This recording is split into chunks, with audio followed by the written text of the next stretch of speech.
Weißt du, ich würde dich ficken, Geist. Ich würde dich umbringen. Ich würde deine Leiche auseinandernehmen. Du weißt schon, ich bin Mafia. Wir können gern streiten. Ich liebe sogar streiten mit Nutten wie du. Wir können gern Geist vor. Du weißt nicht, dass ich Wolfsblut habe, wegen Notfall früher.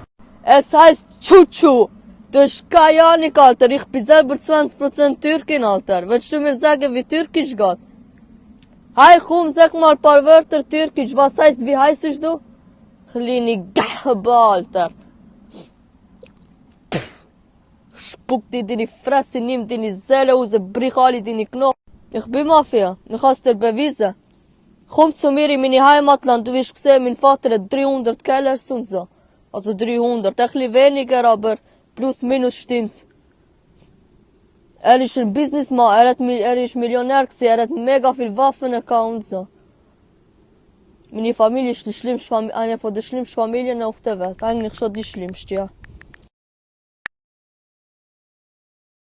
Dafür bin ich Araberin, Alter. Und ich weiß, wie richtige Muslime sind und Nutte Sohn, Alter.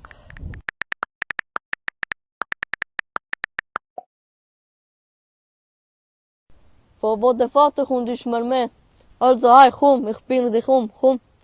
Du bist Schafir, Alter. Du bist kein Muslim. Hast schon dein Bild gesehen? Hast deine Liebe wie Katja Krasavic, sogar noch ein bisschen hässlicher hast sie gemacht, du kleine Nutte, Alter. Komm, Geist, komm. Ich nehm Messer und so mit, dann bist du tot, Alter. Dann gibt's ein paar Backpfeifen. Du weißt schon, ganz Türkei könnte deine Mutter ficken, weil ganz Türkei ist mit mir, auch wenn ich nicht ganz Türkei bin. Ganz Türkei ist mit mir. Ich kenn sogar den Erdogan. Mein Vater hat Kontakt mit ihm, du Nutte, Alter. Wallahi, billahi, tillahi, es ist so. Türkei könnte ich ganz ficken, wenn ich will, weil alle kennen mich dort. Wer gegen Türkei ist auch gegen mir, nur dass du es weißt. Ich weiß nicht, ob du Türkin oder Kurdin bist. Ich glaub, du schnurst es nur so.